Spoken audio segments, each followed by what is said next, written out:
Hydraulics just dropped. The voice in the cockpit was steady, but the silence that followed it felt heavier than the aircraft itself. The young pilot's hands tightened slightly around the control column as the warning light blinked red across the panel, its quiet glow suddenly louder than any alarm. 36,000 feet above the Earth, a jet carrying 184 people cut through the morning sky, but inside the cockpit, the illusion of control had just vanished. The plane didn't jerk or dive. Not yet. It simply stopped responding the way it should. And sometimes that quiet kind of danger is the one that scares professionals the most. The woman in the left seat, dark hair pulled neatly into a tight bun, posture straight, eyes fixed ahead, didn't panic. Years of training had taught her that panic wastes seconds, and seconds are the one thing gravity never gives back. She tried the control again, gently. Nothing. No familiar resistance, no hydraulic feedback. Just the unsettling feeling of steering something that suddenly weighed more than an entire city block. Outside the cockpit window, the sky looked peaceful, almost indifferent, painted in soft morning blue. Inside, the responsibility of 184 human lives rested on a pair of steady hands. "Flight control isn't responding," she said quietly into the radio headset, not to scare anyone, just stating a fact. But facts like that carry weight. Because when hydraulics fail on a commercial jet, the plane doesn't simply lose comfort. It loses its muscles. It loses its voice. It becomes a massive object flying through the sky with very little ability to listen to the people inside it. Somewhere behind the reinforced cockpit door, passengers were sipping coffee, scrolling through phones, maybe complaining about the price of airline snacks. None of them knew that the laws of physics had just become the most powerful presence on the aircraft. None of them knew that the calm young woman at the front of the plane had just been handed the kind of moment that defines a life forever. She inhaled slowly, letting the breath steady her heartbeat. Then she spoke again, quieter this time, almost to herself. "Okay, we're going to solve this." Before the story goes any further, take a second to subscribe.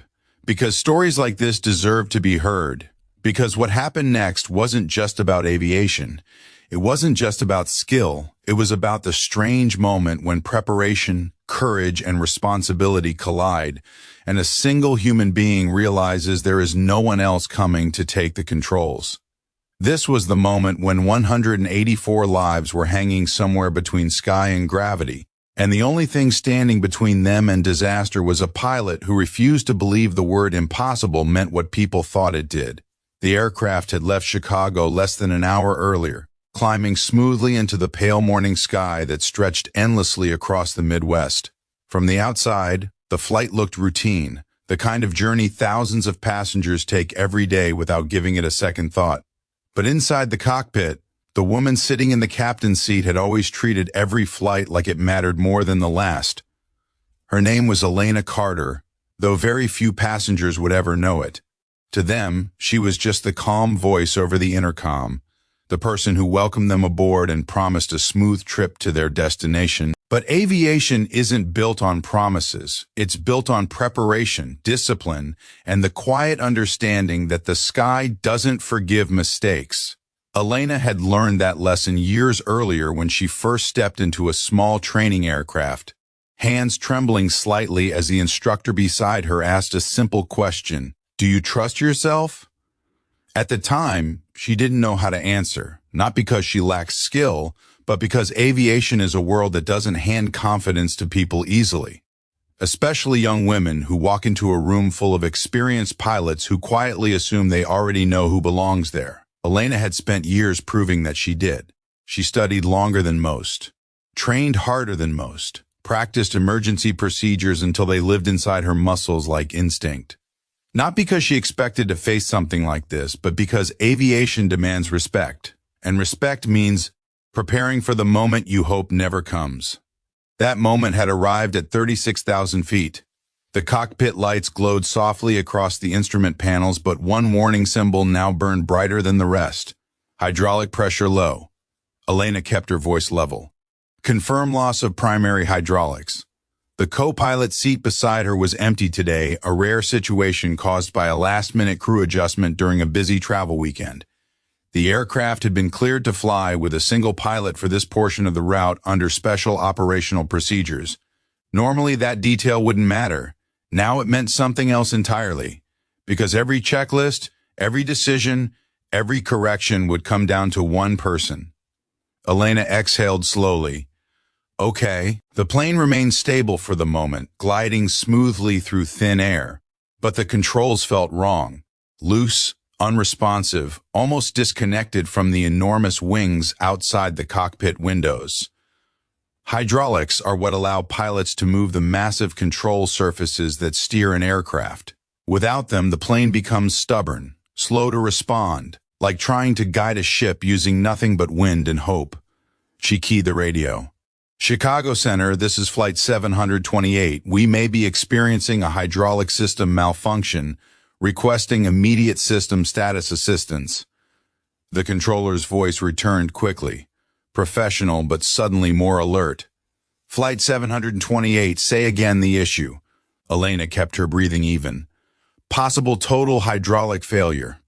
For a moment there was silence on the radio, not fear, just the kind of pause that happens when trained professionals realize a routine flight has suddenly become something else. Behind her, through the cockpit door, the cabin remained calm. Passengers laughed softly, seatbelt signs glowed. Life continued normally. That was the strange truth about aviation emergencies. When they begin, the people most affected often don't feel anything at all. Elena looked out the windshield again. The horizon stretched endlessly ahead. Somewhere far below, fields and highways passed unnoticed. She adjusted the controls again, testing them gently. The aircraft responded, barely, but it responded enough. And sometimes, enough is everything. She whispered quietly, more to steady her own mind than anything else. We still have the sky, that's something. But the real challenge wasn't the sky, it was time. Because when hydraulics disappear from a plane carrying 184 people, the question isn't whether the pilot wants to solve the problem. The question is whether physics will allow them to. And at that moment, Elena Carter understood something every great pilot eventually learns. Flying the plane is only half the job. The other half is refusing to let fear take the controls. Chicago Center's voice returned, sharper now. The calm professionalism of air traffic control masking the seriousness of the situation. Flight 728, confirm hydraulic pressure is 0? Elena's eyes scanned the panel again, methodically, refusing to rush the process even though her pulse had begun to climb.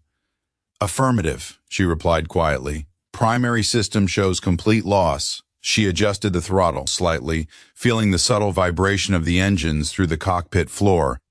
In moments like this, pilots begin to feel the aircraft in ways most passengers never imagine. Tiny shifts in pressure, the tone of the engines, the invisible resistance of air moving across metal wings. The plane still moved through the sky, but the connection between pilot and machine had changed.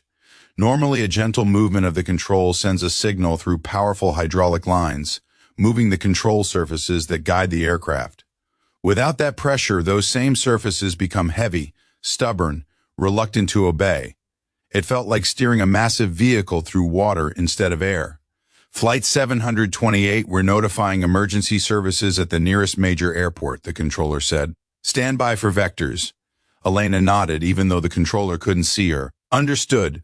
She kept her voice calm, but inside her mind, calculations had already begun racing forward. Distance, altitude, speed, weight of the aircraft, fuel remaining.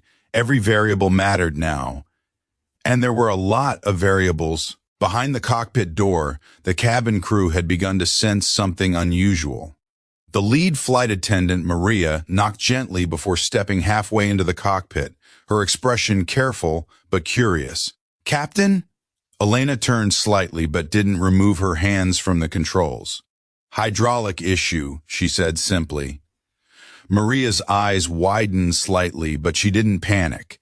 Experienced cabin crews learn quickly that fear spreads faster than smoke in an airplane cabin. Elena shook her head. Not yet. Maria nodded once and closed the door again, leaving the cockpit sealed in its quiet concentration.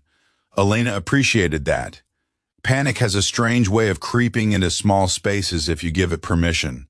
She returned her focus to the instruments.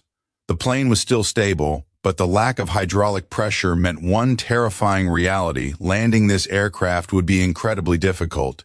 Commercial jets rely on hydraulics for almost everything: steering, braking, landing gear movement, wing flaps.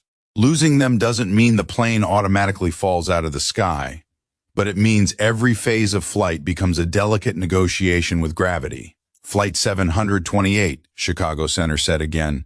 Recommend diversion to Denver International, longest available runway in range. Emergency crews will be standing by.